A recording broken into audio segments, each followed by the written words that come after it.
Talking About Horses, bringing you closer to some of the best horsemen in the world for tips, insights, and stories. Listen at home, at work, in the car, or in the saddle. This is Talking About Horses. Here's your host, Patrick King.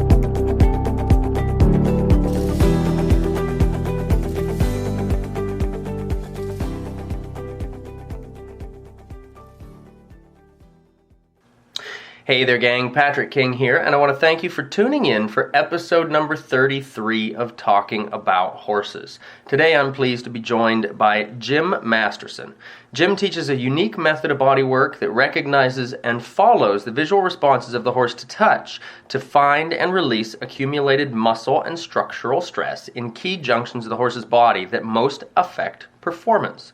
This method, which creates an interaction in which the horse participates in the process of release, is used by Jim on U.S. and international equine competitors in Grand Prix, FEI Nations Cup, Pan American, and World Cup events. Jim, thank you so much for joining us on Talking About Horses. You're welcome. I'm happy to be here. Awesome. Thank you. And I know there's a lot of folks who are going to be tuning into this. This was definitely one of, so far to date, one of my most shared notifications for a podcast. So there must be a couple people out there that want to hear what you've got to say. No, I spent days on Facebook just sharing it. That's what it was. I knew there was something to it. Well, you did a good job with that, I tell you. Perfect. All right, so to start out with, before we get into the Masterson Method, tell me a little bit, who is Jim Masterson? Oh, okay. Well, I can just tell you how I got started in this. That'd be great, sure. That's a good start. Yeah. Well, I was grooming. I was grooming hunter jumpers on the show circuit for a show barn in Iowa, and we were showing in the Midwest and on the East Coast and in Colorado, and we were on the road a lot. And I noticed when our trainer had therapists work on our horses, or I saw therapists working on other horses, whether they were chiropractors or massage therapists or acupressure, whatever modality they were doing, that there were little changes in the horse's behavior that went along with what they were doing, and some not so little changes in the horse's behavior. For example, I noticed when they released tension, they would drop their head and lick and chew, which is pretty easy to spot.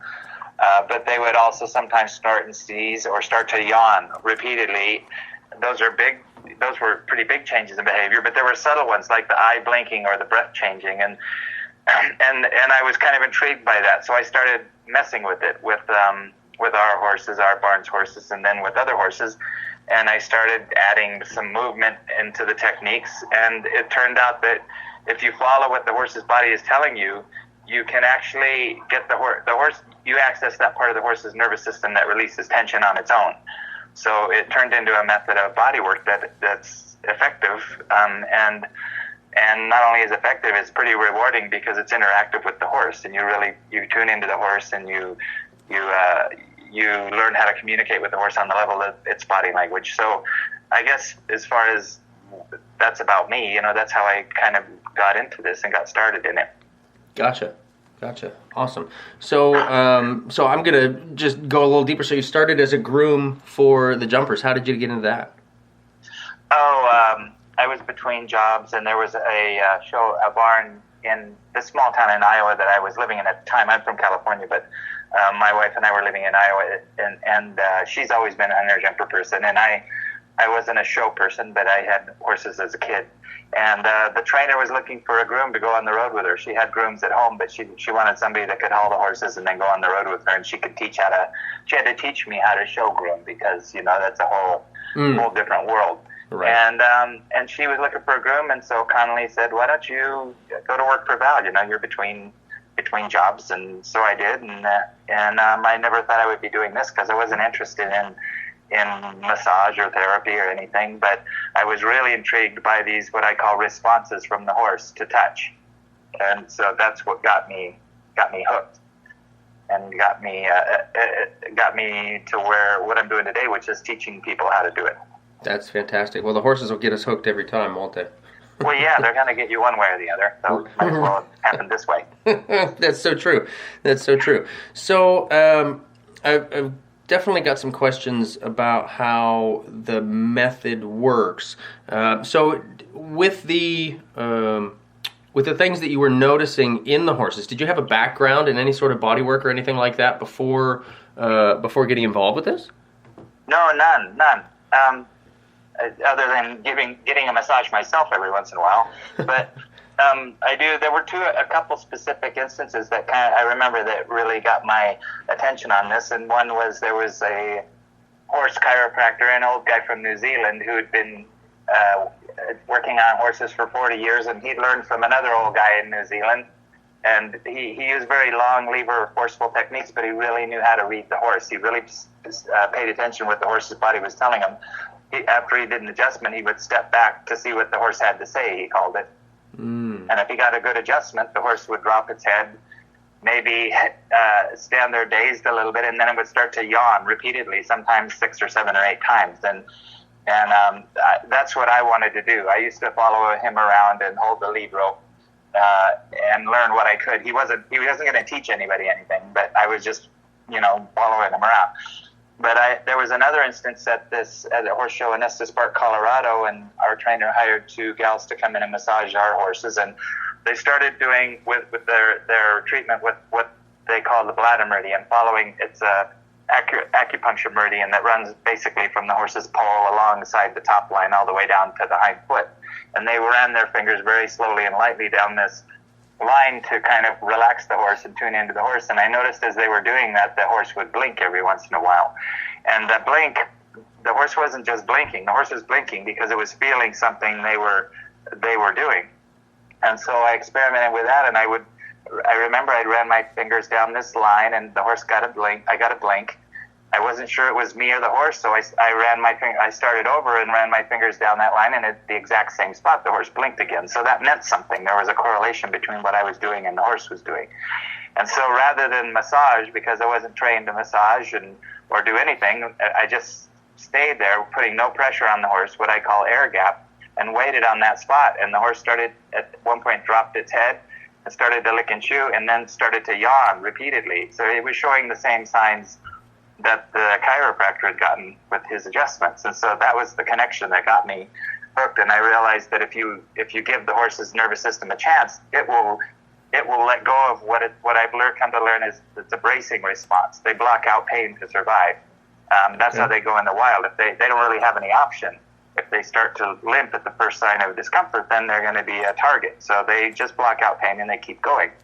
And if you stay light enough you don't give them anything to brace against, meaning no pressure at all, and just keep their awareness on that spot or their attention on it, they'll start to release it. So, and I learned later that there's a sympathetic nervous system and a parasympathetic, and the sympathetic nervous system is the fight, flight, or freeze part of the nervous system, and then the parasympathetic is they call it the rest and digest, and I kind of call it the feel and heal. It's that part of the nervous system that releases tension. So the horse always has a level of guardedness that's in its system. That's how it survives.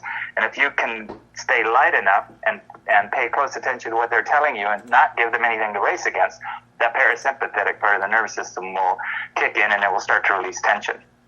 So that was a long answer to whatever the question was. I don't remember what the question was. No, that's great. That's great. So the question was about your experience before that. Before that, it was no interest. I didn't have any interest in therapy or body work. I just, loved horses like everybody else. And I was a get on and go kind of guy. And I've learned since then that there's a lot more to the horse than just getting on and going. Yeah, isn't that the truth? So much more. Yeah. So let's see. So I want to go back to this. So the blinking experience that you noticed with the horse here, you said it was more than just a standard, standing around blinking their eyes. Right. Can you, I think I understand what you're talking about here, but maybe for our listeners, can you explain to me a little bit more what that blinking experience kind of looks like? Does it look different than typical, or is it the same kind of thing? You just noticed the timing? It's a very clear response to what you're doing with your hand. So, horses always blink and they always lick and chew. But if there's a correlation between what you're doing and what they're doing, then it means something. So, for example, like I said, you can do this anywhere on the horse, not just on this imaginary line, this bladder meridian line. You can do it anywhere on the horse. If you just use what I call air gap, which is no pressure at all, just barely touching the hair, and run your hand down the horse's the top line or anywhere on the horse, and watch his eye, and you get a definite blink. If you're not sure it's you or the horse, go back over that spot, and if you very slowly, and if you get a blink at that exact same spot, then the horse is telling you something. Gotcha. So retreat and try again. Yeah, and so the horse is telling you something, and the blink to me means the horse is feeling some tension that it's been just blocking out, and he's feeling it, but he's not able to brace against it because you're not putting any pressure on it. And all you have to do is wait and let the horse's nervous system let its guard down, and then it'll start to release the tension. Then when it releases that tension, he'll tell you with larger responses, licking and chewing, shaking its head, snorting and sneezing, shifting weight from leg to leg. These are obvious signs that the horse is relaxing. And just recently, I've been doing more reading, and people are sending me stuff, so I have to do more reading.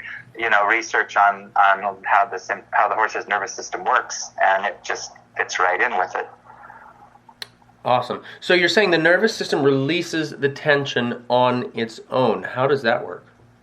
Well, you just have to it's blocking it out because it's using its survival mechanism to just block out pain because that's how it survives. And you're bringing its attention to it in a way that so it can't block it out, and you're not putting any pressure on it. They can brace internally against pressure. If you start pushing on it, they can just block it out. But if you back your hand off and soften, you'll see their eye soften, and that's the horse's nervous system letting go. Interesting. So would you describe it as anything similar to like us wincing over a contact? Well, yeah, except for we would be wincing from pain, and they're just blinking because all of a sudden they're feeling it, Gotcha. So the thing about humans, and again, I'm just making this all up, but I'm not making it up, but I'm not a scientist. But the thing about humans is our brain is in the way. We always have the record's always playing. We don't even know it. So if you do this on a human, they're going to be thinking about it. They're going to be analyzing it. They're going to be doubting it. They're going to be wondering who's going to pay the rent next month. They're going to be, all kinds of things that are going on that are in the way between what they're feeling in their body and what they're feeling in their brain. And horses don't have that. It's a direct connection between their body and their brain. So that's just my take on it. So we could say that the horses are just a lot more outwardly honest about it than we are. Oh yeah, they're outwardly honest about it, and they're tuned into it when you put their attention on it. But they do tune out pain when in the wild. Well, not even in the wild, but just to survive, they just block out discomfort, and that's why it's so hard to evaluate lameness in a horse. You can spend thousands of dollars on trying to figure out what's causing your horse to be a little bit off, because they don't want to show it. Right. They want to cover it up. Right. Because they're programmed for survival. Right, exactly. Well, I was just reading an interesting article the other day. I wish I could remember who did it. I'm going to hopefully share it soon here on Facebook or wherever through our social media. But it was about pain versus isolation in the horses. And it was super interesting. They were basically saying that, and they did this test with, I don't know what the number of horses was, but they put the horses in a general herd situation and tested their response to pain, and then they put them in an isolated situation and tested their response to the isolation as well as to the pain in isolation. And they showed a stressing response to the isolation, but no greater stressing response when there was isolation and pain. Basically, I guess showing, and of course I'm, botching up my explanation of the whole experiment, but the gist of it was that they were showing you have the same brilliant scientific mind that I have. Good, we're going to get on just fine then. Yeah. But they were basically explaining that pain meant less to the horse than isolation does. Than the isolation, yeah. Yeah. So that makes sense, because they don't like to be isolated. They're a herd animal. Exactly. And they block out pain. So that, and again, that's just my take on it. From experience, all of this is kind of from the ground up. It's not from scientific research down. It's from, experience with the horse and paying attention to what the horse is doing. Everything that I've come up with or that I'm working with is kind of empirical. It's about It's about what works. Yes. And then trying to figure out later the explanation for it. The why behind it. Yeah, I mean, it does work. It's not just doing this very light work and getting the horse to release tension. That's the first part. But then you can start asking for movement of joints and junctions and muscles in the horse in a way that the horse isn't bracing against the movement, meaning it's completely relaxed movement. And you can find areas of tension by asking for movement of an area in a relaxed state, and then get the horse to release it. So it's a similar thing. You're staying underneath the horse's natural survival bracing response, but you're using movement and manipulation to get the horse to release tension. So you're taking it to another step. Gotcha. Okay. So that's... I think where I was going with that is that it works. I started just working on our barn show horses, and then started working on others, and eventually, I did that for a living for 9 years. I just worked on mainly show horses and competition horses, and made a living because it's effective. It's not just fun, and rewarding to do this with the horse, but it works. So it kind of is from the ground up. It's about what works. It's not about what we might think works or what might make sense, from a scientific standpoint. Sure, gotcha. So you got started with all of this as basically an experiment, then, if I'm understanding it right, as an experiment through awareness and that sort of thing. How long were you doing this before you were telling anybody about this? I mean, how did that work? Well, I knew right away when I started working on horses that people were going to want to learn it, because they were kind of intrigued by it, and it's very interactive with the horse, and it's very rewarding. So I knew right away people were going to want to learn it. So early on, I was ready to share it. So early on, I started teaching people how to do it, and I did a video in 2005, an instructional video, and that was pretty early on, because I only started doing this in about, just before 2000, maybe 1998 or 99, and so pretty soon I was showing people how to do it. And again, I forgot what your question was, but that's the answer. Yeah, you see, you and I are going to get along fine. I'm sticking by it, too. That's his story, and he's sticking with it. Good. Yes. Good. I'll tell you what, I think we might be, separated relatives or something. I always joke my mind works like lightning. It's one brilliant flash, and then everything goes dark. Yeah. It goes dark really fast. That's the lightning. Right. Lightning. Yeah, exactly. So this is working by activating, by communicating with, by working in synchronicity with the horse's nervous system, then. Just basically, you're working with the nervous system, but you're following the responses of the horse. You're following what the horse is telling you with these what I call responses. So the subtle responses are, basically any subtle change in behavior that correlates with what you're doing. That's the key. There has to be a correlation between what you're doing and the horse is doing. But the subtle responses are blinking, maybe lips twitching, change of breathing. Those are signs that the horse is feeling something that you're bringing its attention to, but it's not yet bracing against it.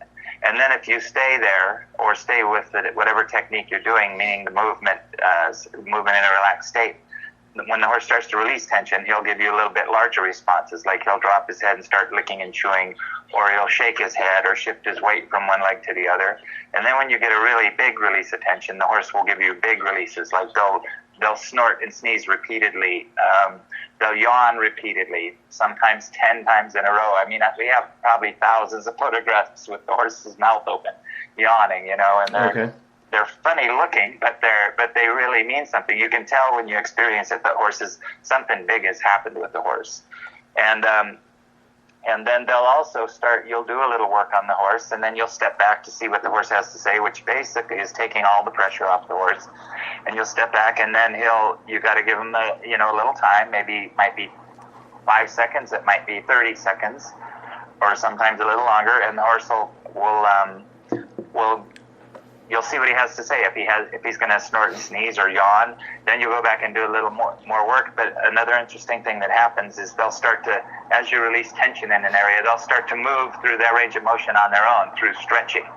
So you'll do a little work on the neck. So we have a technique called lateral cervical flexion where we wiggle our way down the neck. Using the nose, we're actually moving each vertebra of the neck in a relaxed state.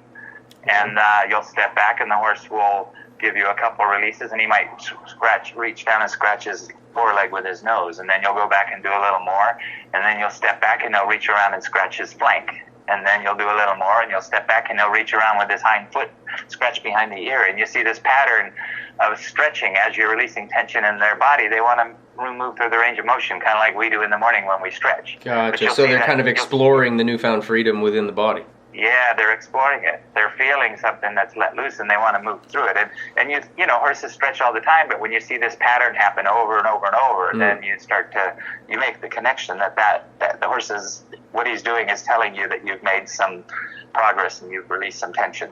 And you follow that. That's what tells you, yeah, this worked. Okay, I'm going to do a little more of this, and now I'm going to try it on another part of the body. So it you learn some basic techniques, and then you just follow. The horse starts to, show you where it's working or maybe where it's not working, where he braces against the movement, which means there's tension there. So he'll tell you all about it. Yeah. And so when you say you follow it, are you talking you're following the same contact that you've been using? You're following kind of a line of joints within the body, or this bladder meridian, or for example, the bladder meridian, you'll go down this bladder meridian and you'll get certain responses in certain areas, and they'll be different on different horses. You might get, in one horse, a little bit in the left pole and upper neck, and then not much, and then you'll get down to the withers and you'll get a lot of responses and a lot of releases, and then you'll go on down the back and you'll get releases in certain areas of the back on one side, and then you'll do the other side and you'll get a lot of responses and releases in the right pole. Maybe not so much in the withers, and you might get a lot in the lumbar on the right. So the horse is kind of mapping out where he's holding the tension. Gotcha. So it's not always bilaterally. No, it's unilateral is a big part of it, know, because horses aren't symmetrical. They're like humans. And in my experience, and I learned early on, is that most horses, 9 out of 10, accumulate more tension in the right pole and atlas, and in the left hind in the gluteal and the sacrum area. So there's a diagonal there. That 9 out of 10 horses have those signs, and it's kind of like a right-handed person. These horses bend easier to the left, and I don't know if your listeners out there, if you want to pull them. No, sorry, that was a bad pun. If you want to, most people are going to tell you, and I started to learn this as I worked on more horses, that their horse bends easier to the left, and he's more comfortable on the left canter lead. The more horses are that way than the other way. So they are like humans in the sense that they have a predominant side, except on a horse you have an extra set of legs back there, so it shows up on a diagonal. Right. Yeah. Very interesting. And now, so you said this works through both touch and movement. Yeah. How does that work? How do we work this into the movement? Well, so let's say, for example, when you move a joint or a junction or a muscle through a range of motion in a relaxed state, then the horse will release tension in the muscles and around that joint or junction in that muscle. And I don't know why, but that's just the way it works. But I think it's the same principle where you're not allowing the horse to brace and guard against the tension. You're getting him to release it. So, for example, we have a technique. And by the way, I have dozens of YouTube video clips of how to do some of these techniques, that people can go on and try them. And the reason I do that is, one, I want to share it, but two, people want to learn more, so they come back. So, but anyways, the lateral cervical flexion, you put one hand on the horse's nose, let's say your left hand up here on the left side, and rest the other up on near the pole lightly with your right hand without no pressure, just what I call egg yolk pressure.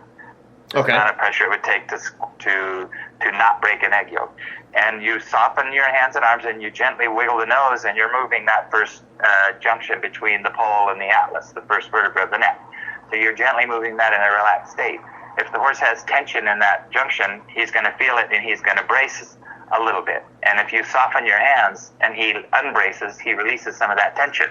And you know that because as you wiggle it again, all of a sudden he moves through that range of motion, and you go down the neck to the next vertebra. You don't have to be right on the vertebra. You just have to be moving that vertebra of the neck. And you go down, you move your other hand down, you gently wiggle, you soften, you move your hand down, you gently wiggle, you soften, and then you step back and see what the horse has to say. And if he's released tension, he'll give you those signs. Now, how you find the tension is by the relaxed movement. So if you're wiggling a joint or junction or a vertebra of the neck, and you're gently moving it, and there's tension in it, in the muscles around it, the horse is going to feel it, and he's going to brace. He's going to tense his nose. When you soften your hands, he relaxes, and all of a sudden he can move through that, what you were just asking. So you know it worked. Okay. You don't have to take my word for it. Okay, so now what sort of awareness of range of motion of the horse do we need to have? Do we need to have any kind of like a chiropractic understanding or neuromuscular understanding? How does what do I need to know to go out to the barn and apply the Masterson method?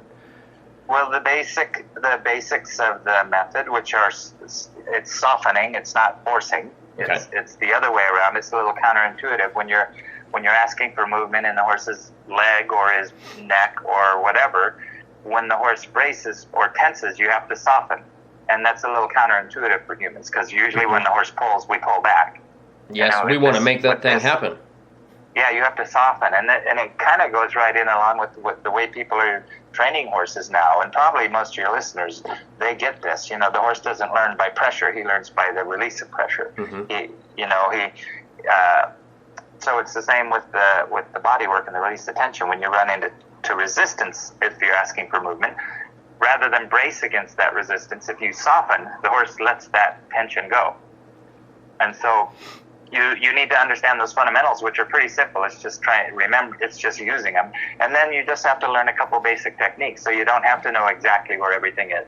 You just have to know, put your hand, this hand here, put that hand there, soften them, ask for a little movement, and then soften them again, and ask for a little movement, soften again. So the techniques are pretty basic, and then the fundamentals, which is not bracing of the horse, is pretty basic. So you don't have to. I didn't know any of this when I started, That's how come it worked, because I wasn't pre-programmed to do something. Gotcha. That wasn't pre-programmed. I was uneducated. Mm-hmm. And the other good thing that helped is when I had the patience to wait for the horse to release. So I was lazy. And uneducated. And there's hope for all of us that are Thank goodness, right? Yes. Because if I had been trained to do something, I would have done what I was trained to do, what the book said, and I didn't. I just did what the horse said. Gotcha. So that brings up to mind a question that I have, and someone else in the audience also has this question. Janie asks, first she says, I love the Masterson method, so she's going to probably get brownie points for that one right off the bat. But she asks, and this is one... Janie. Go Janie, there we go. Is it okay to practice it each day that you go to the barn? She says, I end up doing the Masterson method on her to release tension in her body now before I ride every time. Is that overkill? No, actually, if you're not doing too much, so if you do a little bit every day, then it's good. If you do a whole session on a horse for an hour or an hour and a half and do everything, your horse, and you try to do that every day, pretty soon your horse is just going to stop responding. The nervous system takes time to process these changes you're making in the horse. So the answer to that is you do a little bit every day, it's great. And the bottom line is you do what the horse says. If you say she's doing something too much, the horse is just going to stop responding. It'll just go kind of blank because its nervous system can't handle anymore. So they go on shutdown mode basically the same way as they were previously with the tension. Yeah, they would just not give you the responses. If she was doing too much, the horse would just stop responding. Gotcha. But you can do a little bit every day. But when we do a full session on a horse, all of the head to tail, it takes 3 or 4 or sometimes 5 days. To be safe, you want to give it a week between doing a complete session on a horse. Okay.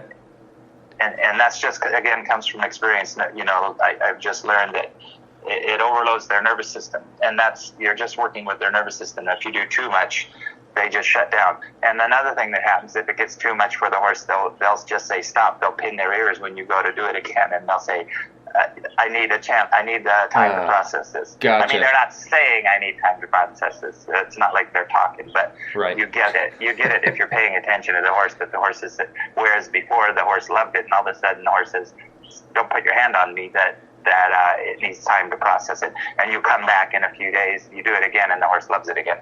Gotcha. And presumably, if you're learning to read all the responses that they're giving you through their body anyway, you're going to feel when they say, "Hey, back off." You do. You start to pay attention, and it starts to make sense. You really tune into your horse when you start paying attention to these really small signs, and it just happens kind of organically. You just start to tune in and get what your horse is telling you. So. Gotcha. So let's say a horse has a pattern of holding tension in, say, a particular part of their body, maybe their shoulder. Mm-hmm. I see that quite often within hand clinics that I teach and things like that. We get horses that are very used to kind of leaning into the handler and bracing down through the shoulder. And I'm going to say it's almost always the left shoulder, right? They'll brace down into that left shoulder and sort of block the human out. Let's say we work on this and we get those releases. With the method that we're talking about, how long can you expect something like that to last, that we get the release and the freedom through the shoulder? Is it going to depend on the length of the time the horse was there, the efficiency of the practitioner, past life experiences, divine intervention? What are we looking at? Political party. Political affiliation. I'm sure that's a big one. That horse leads to the left, so... That was bad. I'm sorry. I'm going to get hate mail for that one now. Thanks, Jim. No, a lot of horses lean to the left. A lot of horses lean to the right. It's true. So the right, that pattern I talked about, the right front, left hind horse, it shows up in the pole and atlas on the right, and then the hind on the left. But often those horses will overload the left front, so that if their right front starts to get more uncomfortable, so it'll show up in the left shoulder. So that kind of makes sense to me too. So there's a pattern to the normal right front, left hind horse of the right pole, the left lower neck at C7 and T1, and then the left hind. So that's just one thing. But how long will it last depends on how long it's been that way and what's causing it. So one thing that we do in our advanced course is we start to get into what's causing what we're finding in the body, because we can clear everything in the body we find. We can clear it all out, and if we don't find what's causing it, it's going to come back again. So I call them, everything we're working on the body is secondary to some other primary issue or issues. And the primary issue could be sore feet. It could be an imbalance in the feet, a slightly higher left foot and a slightly lower right foot. So that's an imbalance that is going to create an imbalance of tension in the body. It can be saddle fit. It can be dental issues. It could be tack, the way the rider rides. So there are a lot of things that can create what we're finding in the body, and it's usually not bilateral. It's usually unilateral. So if we can find what's causing what we're releasing in the body and remedy it, then it won't come back. It doesn't always happen that way, because you can't always, and it's not. It's almost always never just one thing. It's one thing connected to another thing, connected to another thing. But that doesn't mean it's hopeless. It's just the process of starting to peel off the layers and find out what's going on with the body and what might be going on that's causing it. Gotcha. That makes sense. And so one of the things that you said kind of strikes me is how the rider's riding. I find with a lot of the horses that I work with, either the rider through an imbalance or a lack of development in their seat or their timing of their aids, both on the ground and under saddle, can cause a lot of serious bracing and tension in the horse. And it usually shows up immediately, and to some degree, because the horse has to compensate for it. And we're not, even as humans, most humans, we have right-handed and left-handed, but most humans aren't, when you look at their bodies, especially as they get older, they're not even. And I've learned from the therapists that work on me, look at me from behind, and my right shoulder's lower, and my right hip's higher, and my pelvis is twisted. And when you sit on the horse that way, the horse is going to feel it, and it's going to have to compensate for that. So that's going to cause some imbalance, tension accumulating in the horse's body, compensating just for our natural crookedness as humans. Mm-hmm. Yeah, without even taking into account the way we ride or the timing of the aids too, because the horse has to compensate for those that poor timing. Sure. Yeah. Sure. Okay, so it would be pretty important for the owner then, if they're hiring a practitioner to come out and work with their horse on this, it'd be pretty important for the owner to begin to recognize a lot of those things as well, so they can evaluate if they're actually a key root of that problem. Yeah, either physically, their crookedness, or just training the rider, a combination of both. Gotcha. Or all of the above. Yeah. So Matraka sends in a message asking, how does the Masterson method deal with a horse that's very body protective or bracing immediately, even without any exploration of their range of motion? Well, I just usually kick it in the knee, and then it reacts. Kick it in the knee. That's a good. You know what? I feel like you and I have been hanging out. Maybe this is for anybody listening. This is the first time Jim and I have ever talked. We haven't met yet. But my standard answer is, well, if that doesn't work, just poke him in the eye. Oh, okay. Well, that works too. Yeah. So we're gonna have blind, lame horses now. Yeah. Yeah. So, some horses they're so. In my experience, it could be mental, the horse's experience in the past of something, or physical. They usually go together. But if I'm getting her question, she's approaching a horse that's just bracing. It's just eyes wide open, head in the air. You put your hand up by the pole, start to do the bladder meridian, and then the horse, he pulls his head away or he freezes. Well, there's a couple things here. One is you can back away. You can back your hand away from the body. You can do that bladder meridian technique without touching the horse. You can back it away even like 6 inches or 10 inches until you see the horse's eye soften, and then wait there. You have to wait for the horse to release. And so I guess the first thing is just give it some time, like put your hand there and wait. The second is back off or go farther down the neck to where it's easier for the horse. So you always start where it's easy for the horse, and then you work through where it's difficult. But there are a lot of horses that are just naturally either mentally bracing or they're physically in discomfort. And I think that most people don't realize how many horses are in physical discomfort.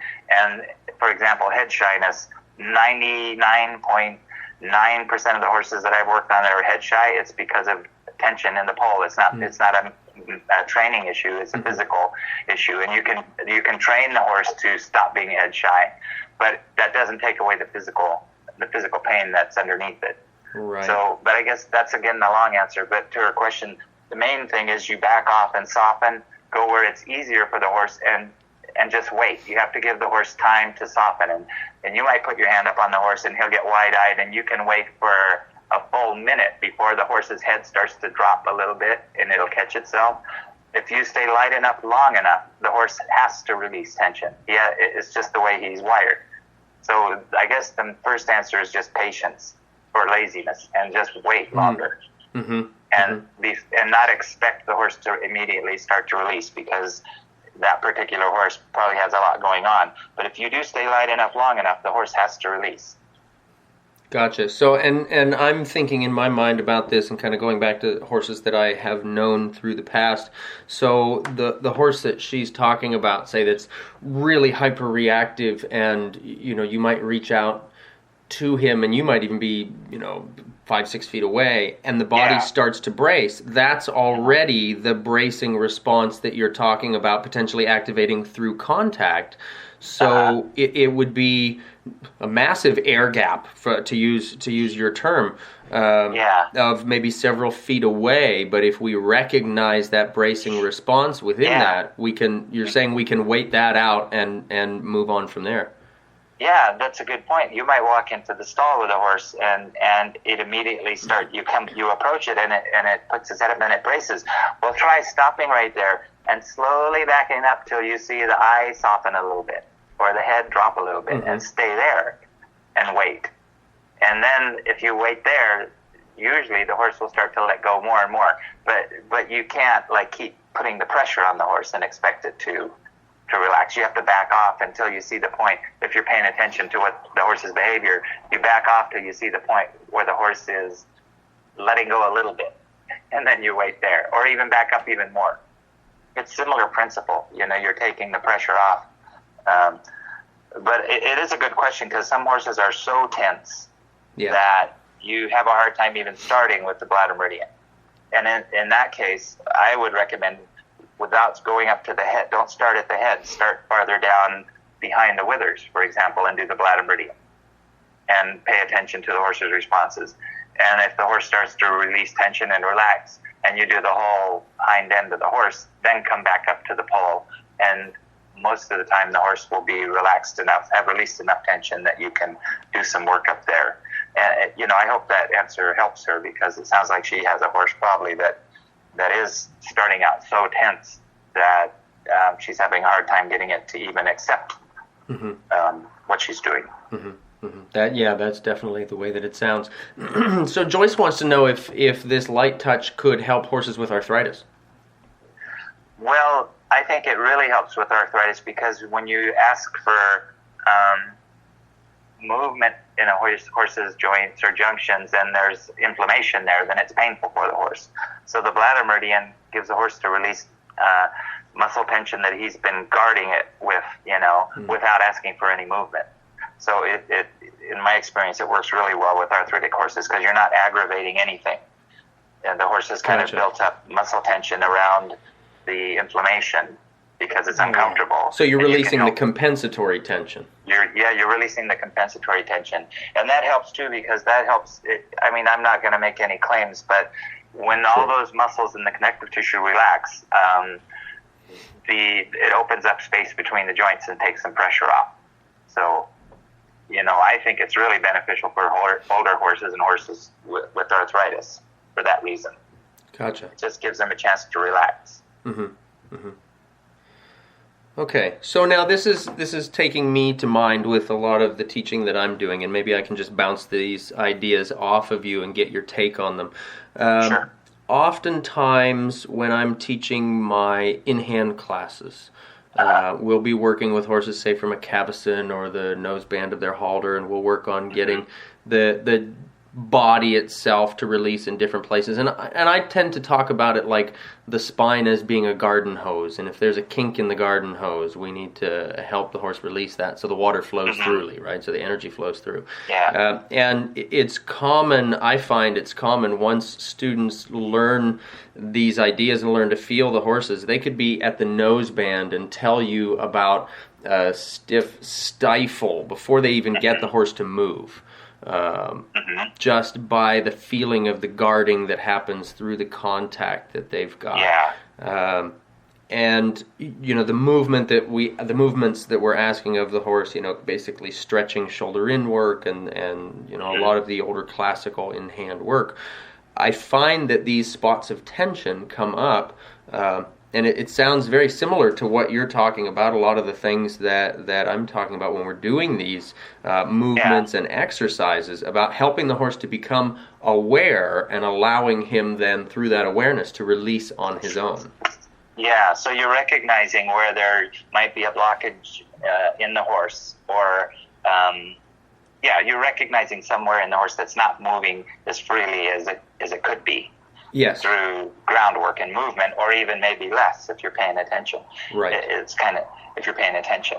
So sometimes you can, if you're doing groundwork with the horse and you can get him to move through that range of motion in a relaxed state, he might release some of that tension. But you have another tool now that can help that. If your horse is very tight or blocking in the shoulder, and you can stop and do a scapular release, and then go on with your movement, and it's going to help.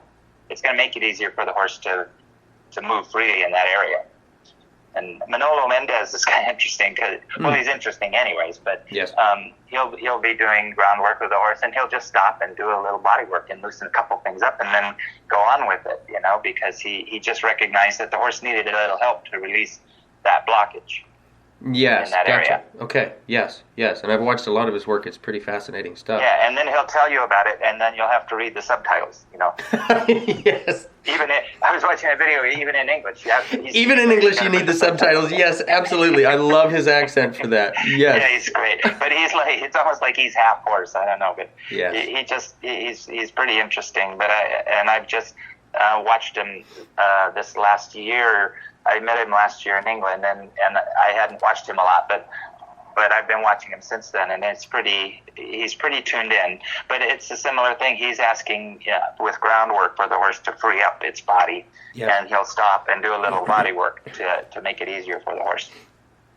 Yes, absolutely. So then that's going to take me to a question that I've got then, and this is a question that I was originally posing after seeing some Masterson practitioners or Masterson practicers work with the horses and finding these releases. And my question that I don't know that I've asked any of them, and I've been saving this over the last couple years with hopes that I could ask you this question. No pressure or anything, but it's been years, Jim, damn it, years that I've wanted to ask you this question. I hope it's the right answer. Right, and your answer is going to be broadcast around the world, my friend. So don't screw this shit up, okay? Don't screw it up. Anyway, so I feel oftentimes when we're riding that we apply an aid, whether it's, leg aid, seat aid, rein aid, breathing aid. We feel the tension in the horse. Do you feel our aids themselves can work in exactly the same way? Oh, I think so, yeah. Like the first thing you do with this, if the horse races against what you're asking, is you have to check yourself. You have to soften in your body and then ask again, because the horse might be you the horse is responding to. But I think with the aids that you can do the same thing. I like the direct connection of my hands on the horse, but that's just the way I do it and the way we do it. But I know if groundwork's done properly or riding's done properly, I think the purpose of dressage, one of the original purposes, was to keep your horse supple and loose, as well as to strengthen. But the suppleness has been lost. It's all about strengthening now. Yes, exactly. To be agile, to be able to, run over the peasants and not miss any of them,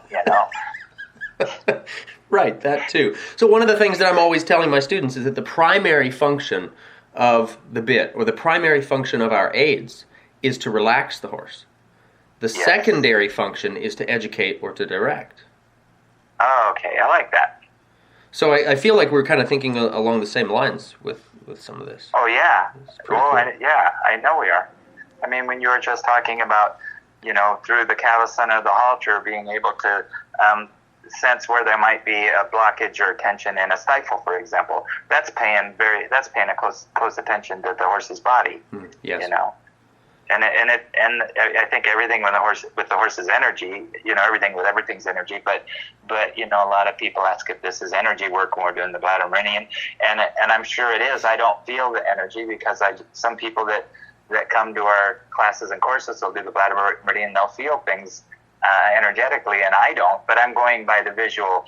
The horse has to tell me, visually, but it's still, it's all energetic work, but to get the horse to relax before you educate it is, it's going to get it, it's not going to, it's going to reprogram the horse's nervous system. It's not going to be doing it out of fear. It's going to be doing out of it's just tuning in with it. So. Right.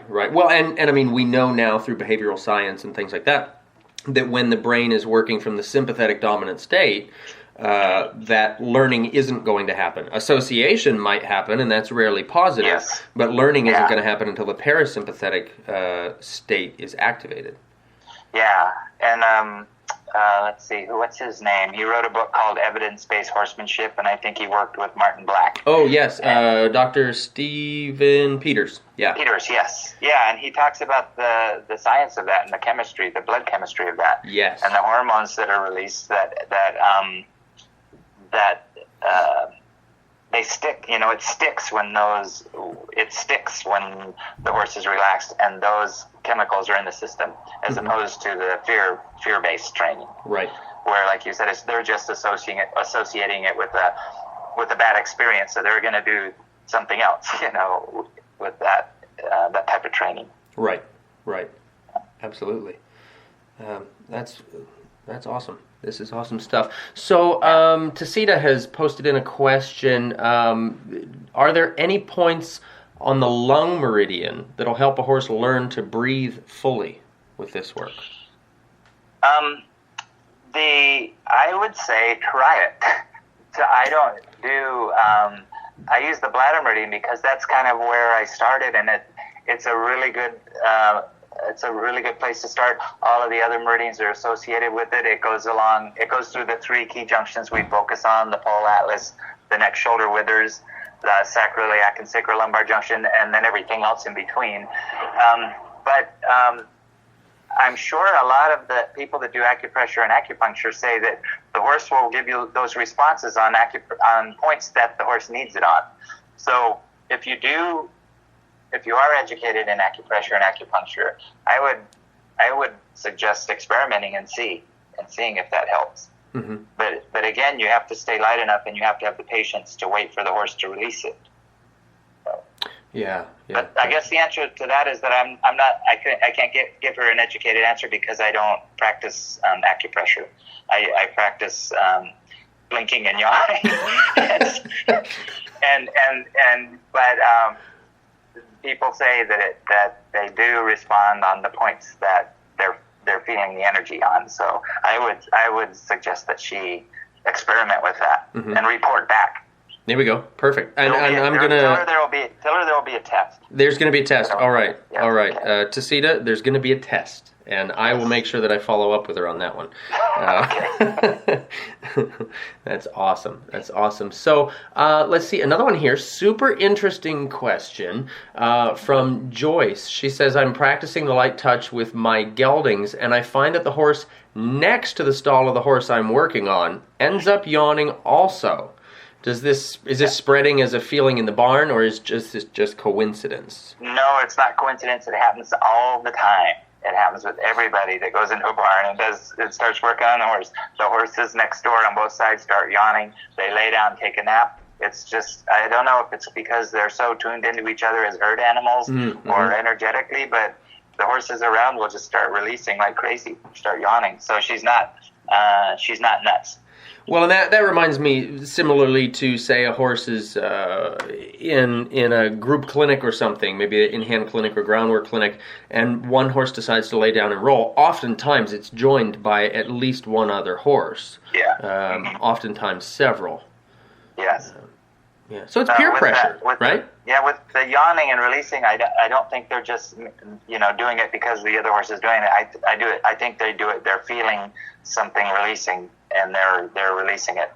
So when we do a clinic, usually we do it. Often we do it in the barn with stalls, and we'll go into the stalls and work on the horses. But sometimes we do it in an indoor arena where we have however many 5 or 10 horses around, and then 2 people working on each horse, and one horse will start releasing, and then the one across the arena will start releasing, and one horse will do a downward dog stretch, like that, putting their legs out. Then the horse on the other side will stretch his hind leg out. So, there's something kind of a wave going through the group.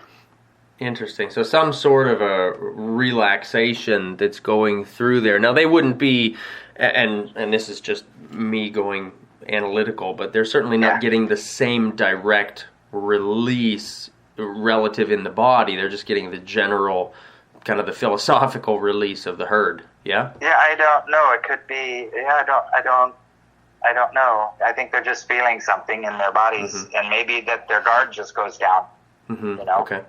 Because they see these other horses, and they're so tuned into each other. The level of body language they communicate on is almost like it's really subtle, and maybe their guard just goes down, and that parasympathetic is activated in them, and so they start feeling where there's tension, and like we wake up in the morning, we'll start stretching.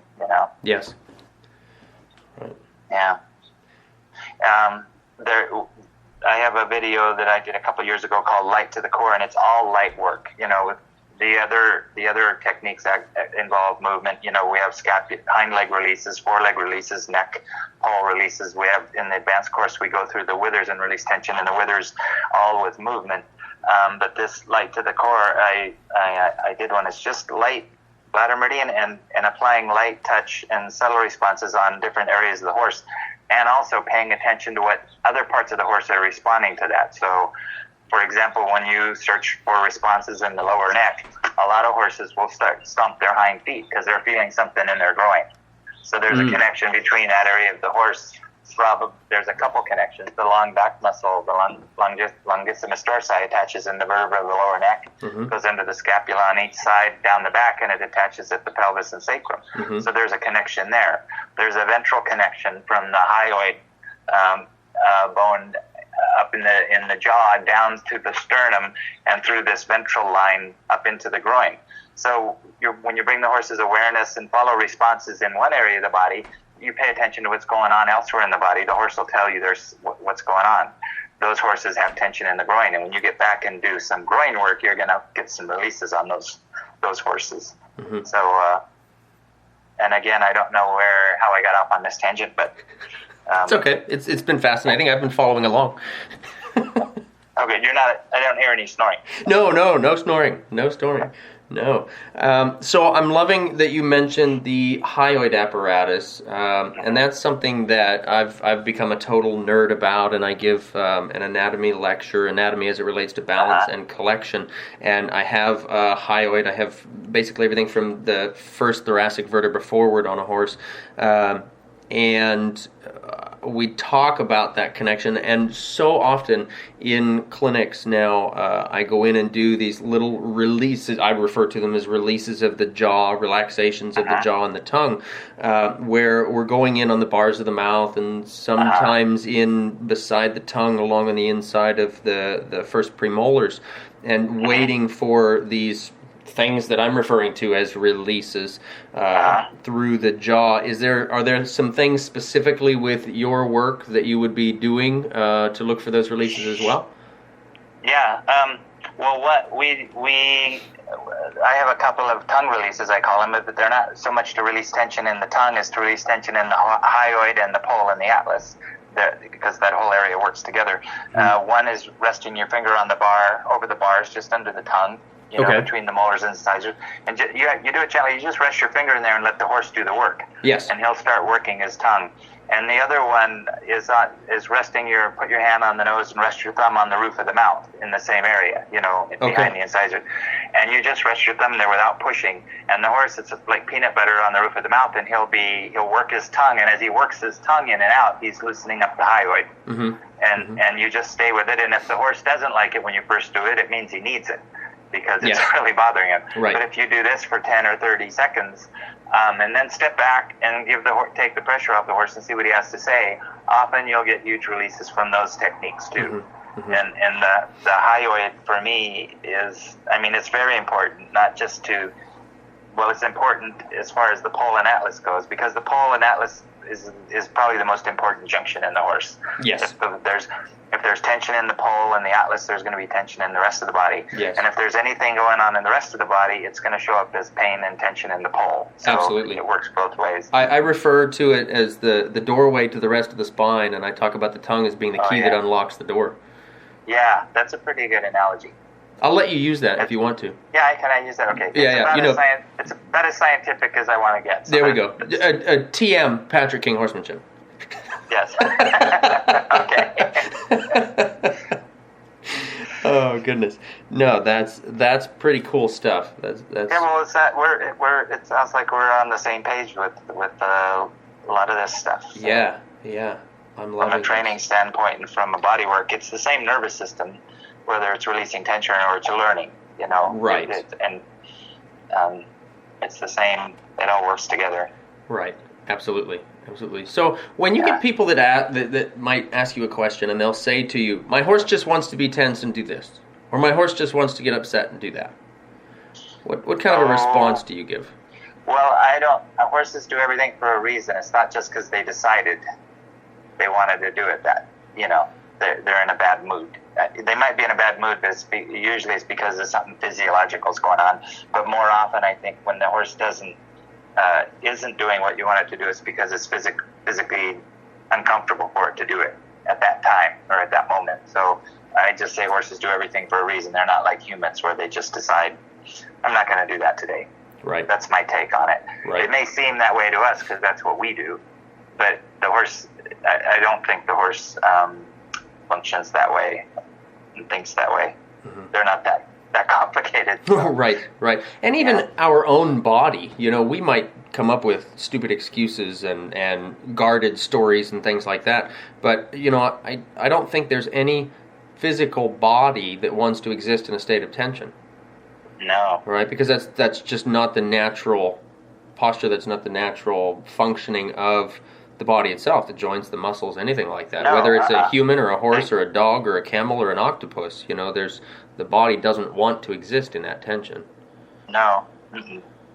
Well, it's clear in the body work when you're asking for movement, for example, doing a scapular release or doing the lateral flexion on the neck, which is a really good example because it's, clear movement, that when you ask for movement and all of a sudden the horse fusses against it or braces against it, that it's physically uncomfortable for the horse. Mm-hmm. So when you're doing body work, it gets really clear that the horses do it because it's uncomfortable. They're not doing it just because they don't want to do it. So they're doing it for a reason. Right. Right. And we think it's a behavioral issue. And, one thing I like to bring people's awareness to is that there's a physical or physiological component to most behavioral issues. And so, sure. We don't look at it that way as humans. We think it's a training issue. We got to train them. We got to teach them not to do this.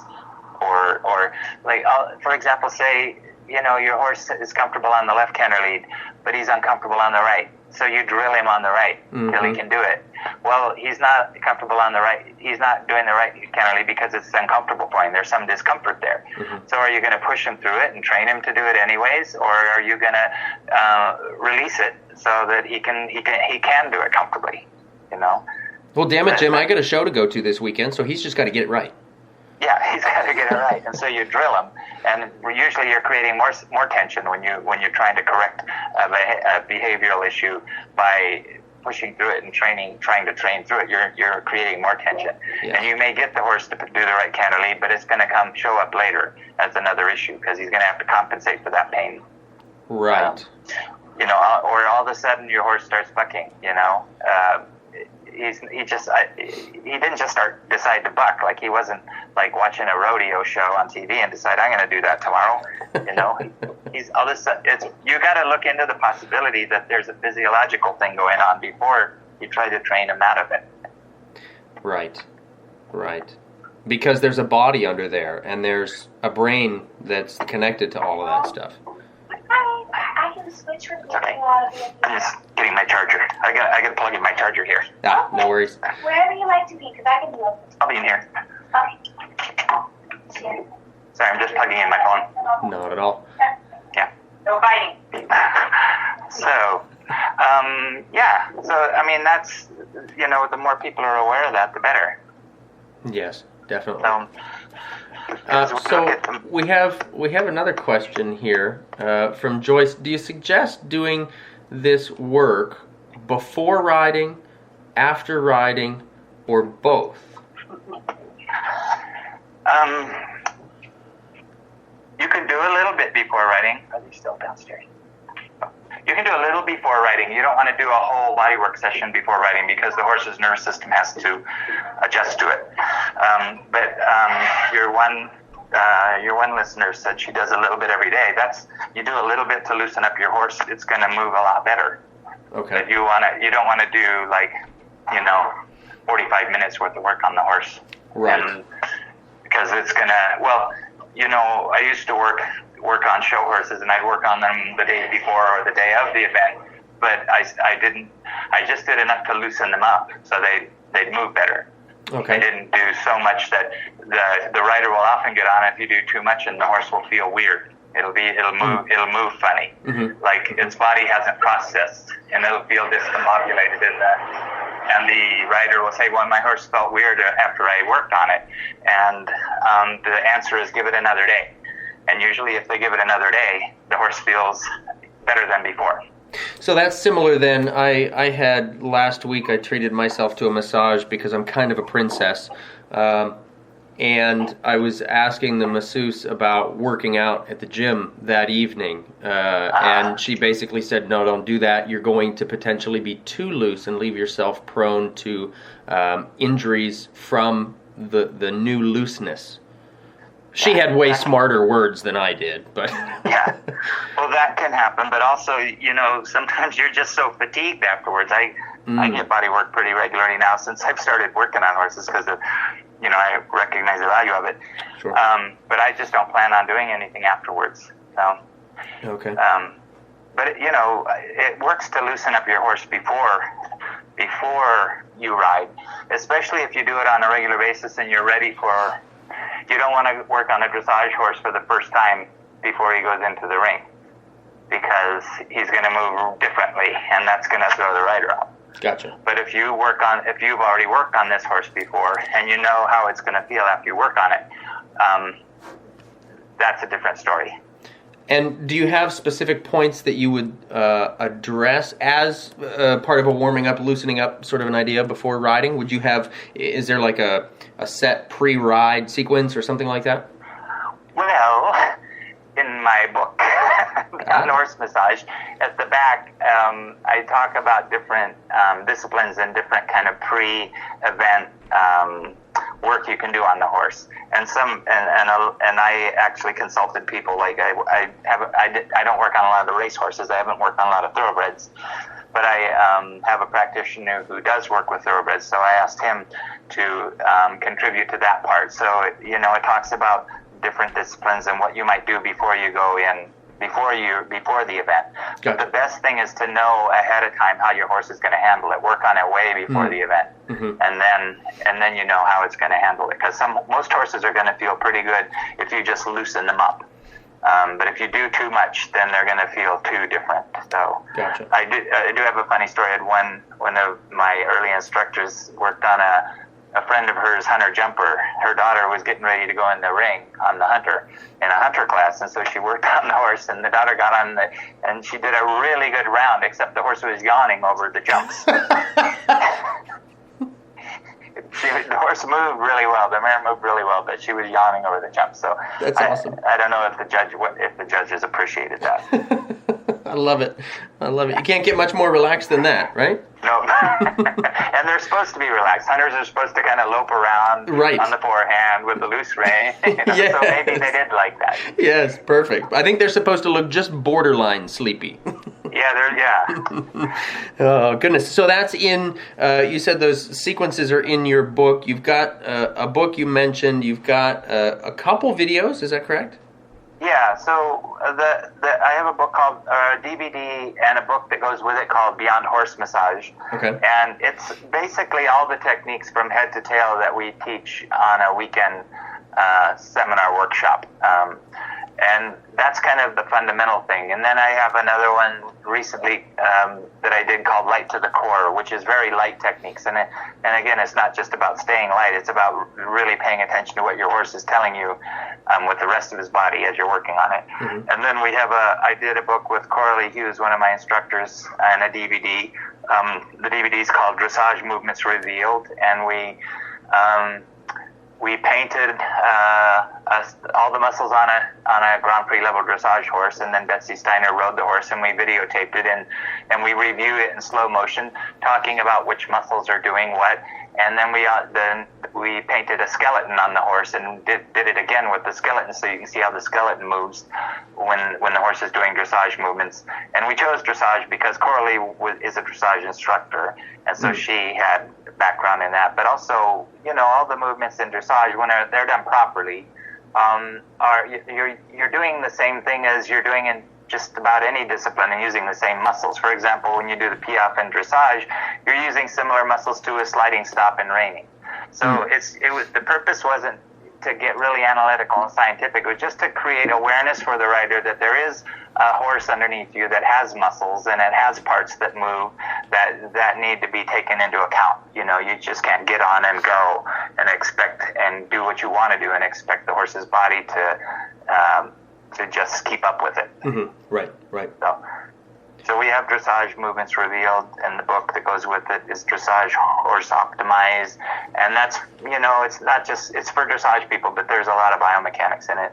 And then Beyond Horse Massage is the basic, the place to start, I think. And then right to the core. And we do weekend clinics all over the country in Europe and Australia, and I have instructors that teach those. And then we have an advanced 5-day course for people that want to learn more. And then we have a certification program for people that want to become certified. So we have probably, I think, maybe 250 certified practitioners in the U.S. and Europe, and a couple in South Africa and some in Australia. So yeah, the place to start is a weekend. So, well, the place to start is to go on the website and click on the training videos and watch some free YouTube videos. There we go. That's the place to start. Yep, for sure. Yeah, because I want people to go out and just try it and use it, you know, and you might decide to come back and learn more, or you might take what you learn on the YouTube videos and just go out and use it. You know, that's what it's all about. Definitely. Fantastic. All right. Well, Jim, I want to be respectful of your time, and I have a feeling that you and I could actually probably chat for several hours about all this stuff. Yeah, I didn't believe you when you said before you could see. You stayed on the phone for 3 or 4 hours with somebody, but I can see how because you know which questions to ask. Oh, good. Well, it's, you know, to me, it's very interesting, and I like to nerd out about stuff too. So I will admit that these podcasts are selfish in nature. It's so that I can learn as much as possible. But really, nobody's listening. You just pretend. You just told me there were going to be a bunch. Absolutely, yeah. I just told you people were going to listen just to get a conversation started. Yeah, get a conversation going. Oh man, I've been found out. I'm going to use that. Goodness. Okay, so some wrap-up questions here, and these are going to be a little different. And they're kind of meant to be just sort of off-the-cuff, flow as we go kind of a deal. If there's one specific thing that you'd recommend for riders or owners to focus on as a primary means of improving either their horsemanship or their relationship with their horse, or maybe we can go into their horse's tension and relaxation, what would that be? Well, for me, the bladder meridian is the place. That gives you that's the place to go, because you really tune in with the horse when you're doing that. You start paying, like everything else goes out the window. All you're doing is watching the horse's subtle responses to what you're doing, and you start to see how subtle the horse's nervous system is. And you see how easy it is to start to get the horse releasing tension. Another cool thing that happens with that, apart from sometimes, well, I'll go into this. When we're working on with this type of body work, whether it's the movement techniques or the bladder meridian, we're working on the core muscles and the postural muscles of the horse. Okay. Or muscles that the horse is using to compensate for pain and tension that it shouldn't have. And so that's what's really letting go. And then when we get on the bigger, larger movement techniques, we start releasing tension in more specific, like the scapula, where the forelimbs join the body, or the hind leg releases, which release tension in the sacrum and the sacroiliac and the lower back. Those are in more specific areas. But the bladder meridian, I mean, it just like the whole horse lets go, and it just opens a whole new world. So that, my personal goal is that every horse in the world has the bladder meridian done on it. So all your listeners need to get busy and go out and do that. The bladder meridian. And there will be a test on that too. But Good. It's so simple to do, and it's just such an amazing thing. But the next thing, is releasing tension in the pole, because the poles, like you said, that's the key to everything. You still got to do the whole horse, because everything's connected to everything else, and you can release tension in the pole and your horse is going to move a lot better, but it's going to come back if you don't loosen up everything else that's creating that tension or that's associated with the pole. Yes, because that can be a chicken or an egg kind of a thing, right? Yeah. Okay. Okay, awesome. All right, so if you could ride or visit with anyone, past or present, who would it be and why? Is this a trick question? No, not at all. Okay. Rider be with anybody past or present? I don't know. I just kind of learn from everybody that I come across, you know. You get something from everybody. I don't know. I was, the most recent, I was impressed with Manolo, Mendez, because he's just such a natural, and he's just kind of, there doesn't seem to be a lot of analysis going on there. He's just seeing it and then doing it. So I'll go with that for now. Awesome. I already work, I work with some, like Mark Rashid, we do clinics together, and now I've met you. I mean, this opens another door to connect how what I do connects with what you do. So the Mark Rashid clinics we do together are interesting because he won't train a horse that's in physical discomfort or it has tension. He'll watch the rider come in and go, and they'll say what their problem is, and he'll say, well, your problem is your horse is not comfortable doing what you're asking. And he got tired of sending away business. So he and his wife learned the Masterson Method so they could help the horses physically and not keep sending them away. But we watch horse. We have a horse come in when we work together, and he'll point out what he's seeing, and then I'll talk about it from my point of view, and then I'll work on the horse, and then the next day the horse will come back in, and we'll see what the difference is in the horse, and probably close to half of the horses that come in are in physical discomfort or pain one way or another that has to do with what the behavioral issue is that the rider is having with the horse. Fantastic! What a collaboration. Yeah, it's a great collaboration. And anyway, so that was another long answer to a short question. No, it's great. That's why I have them as short as I do, Okay. Yeah. If they were any longer, we'd never get through this. There we go, right? Let's see. Okay, so a lot of times on these podcasts, we get horse trainers in, and so the next question comes down to, what is your present personal definition of horsemanship? And you're coming at it from a different perspective, so I'm really keen on your perspective and your personal definition. Oh, I don't have one ready, but it just for me, it just has to do with really paying attention to the horse. It is a partnership, and a lot of times I think we think of a partnership as I'll tell you what to do and you do it. That's a good partnership, right? And that's not it. It is a partnership, and you have to pay attention to what the horse is telling you. And a lot of more and more people are getting this nowadays in their training and in their relationships with their horses, that it is a relationship with your horse. It doesn't mean your horse is a pet. It doesn't mean the horses like to have a job. They like to work. They're here for a reason. That I'm not saying that they should just lay around all the time, but it is a partnership and it's a relationship. So horsemanship to me is more about the relationship than the actual physical end result of what you're asking them to do. Yes. Okay, what book are you currently reading, or what was the last book that you read? That has to do with horses? No, just in general. Oh, well, I read to just relax and take my mind off of horses and work. So I have this series of novels. Michael Connelly wrote their detective novels with this detective in L.A., and now they made a TV, I think, series about it. It's called Bosch is the TV series. But I read the novels. When I read about horses, I like reading stories about horses, but I don't study too much. I don't study science, and I don't study about different modalities, that I don't study a lot about it. I want to learn some of the fundamentals of things, like the importance of the hyoid and the fascia and everything, but I don't get a lot into it. So I don't do a lot of reading about different things because it gets in the way when I go to work on the horse. I start doing what I read about and not what the horse is so you're saying. afraid it's going to potentially cloud your judgment. Yeah, it does. You start to follow these little things pop into your head, like, oh, well, the book said, this goes to that and that goes to that, and I should do that, and so I try to stay a little bit uneducated. There you go. I like it.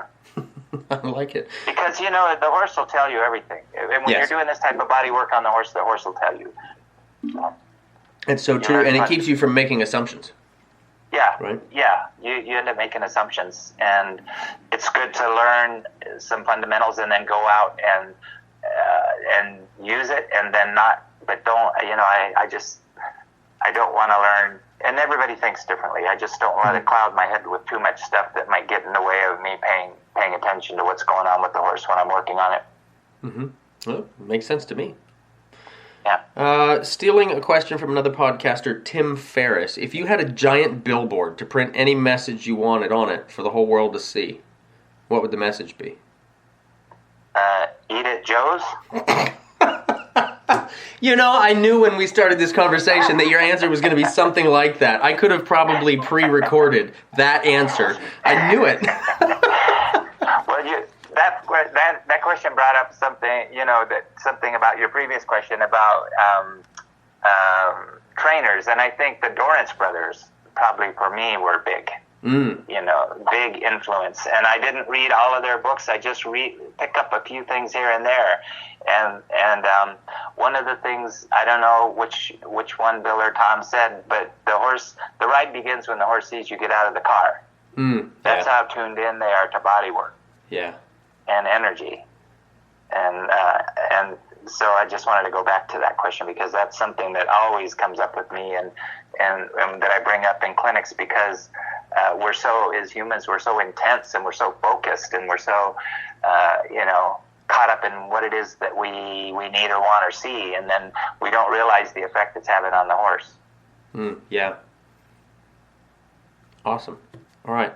How can folks the find you? billboard question. I don't know the billboard question. I don't know. That came up with that too. The ride begins when the horse sees you get out of the car. If you're a I horse like person, that. If you saw that every time you got out of the car, you would approach the horse a little bit differently or a little more consciously. Right. Or you'd go eat at Joe's. Yeah. If you're hungry, stop. Go eat at Joe's. Perfect. Okay. Jim, how can folks find you? At Joe's. At Joe's. So, on our website, mastersonmethod.com. Okay. We have our course calendar. We have the books and DVDs that we sell. We have, I have, like I said, a ton of training video clips on YouTube for free, and on our website we have, I think, one of the buttons it says free training videos, and that's a good way to start. Just go learn how to do something for free and try it. But that's how you find me. I'm doing horse expos, 2 or 3 or 4 a year.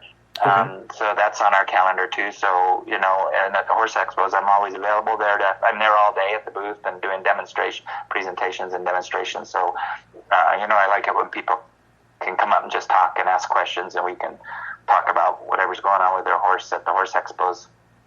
Perfect. Those are great events to connect, for sure. Yeah. So, cool. Yeah, in person with people. Yeah, exactly. Yeah. All right, so for all of these broadcasts that we do and a lot of the live video Q&As that I do on here, I end with a question of the day, which is a question that I ask of the audience, and they get to answer back through, replying in the comment section, that sort of thing. Anytime I have a guest on, the guest gets to ask the question of the day. Oh. So I'm going to turn that over to you. You can take a minute if you need it to come up with... Why wasn't I informed? Okay, so am I asking the question of the guest? Yep, you ask the question of the guests. It can be any question about anything you want. And of course you weren't informed ahead of time. This is all about impromptu questions. Oh, okay.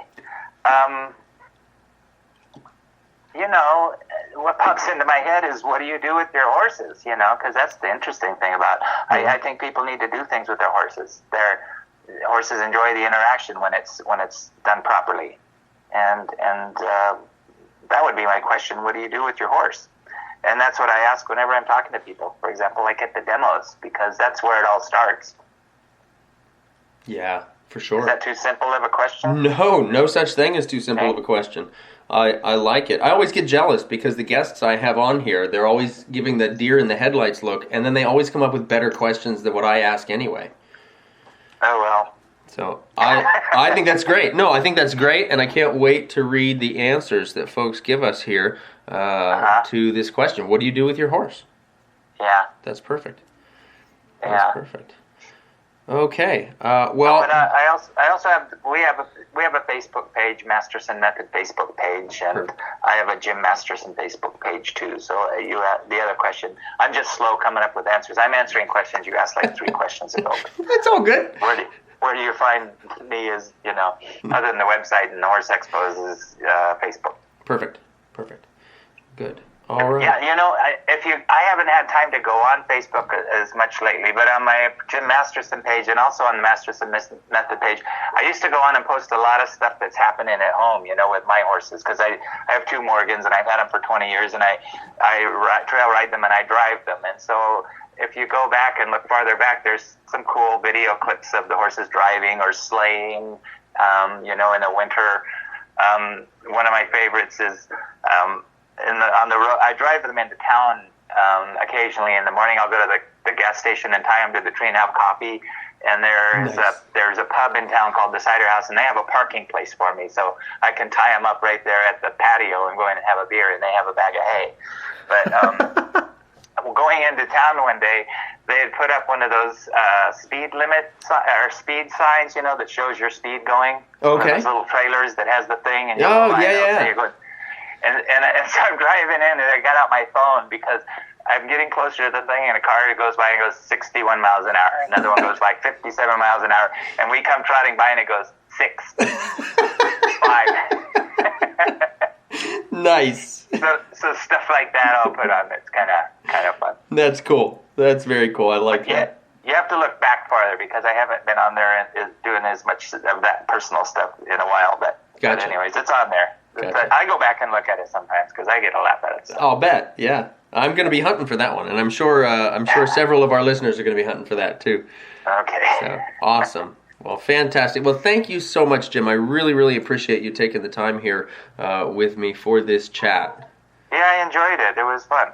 Good. Likewise. You have the same weird sense of humor, so that made it easy. There we go. See, I knew we were going to get along as soon as I heard the first smart-ass joke.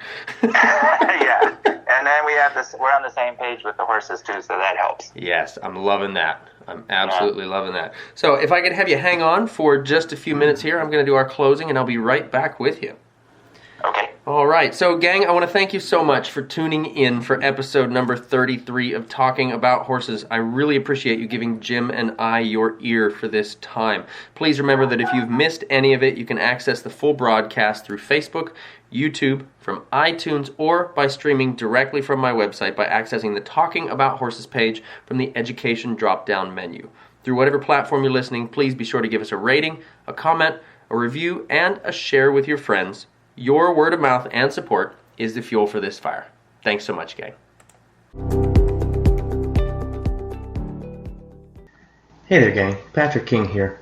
Every other week, I send out an exclusive email newsletter to help riders reach their goals with their horses.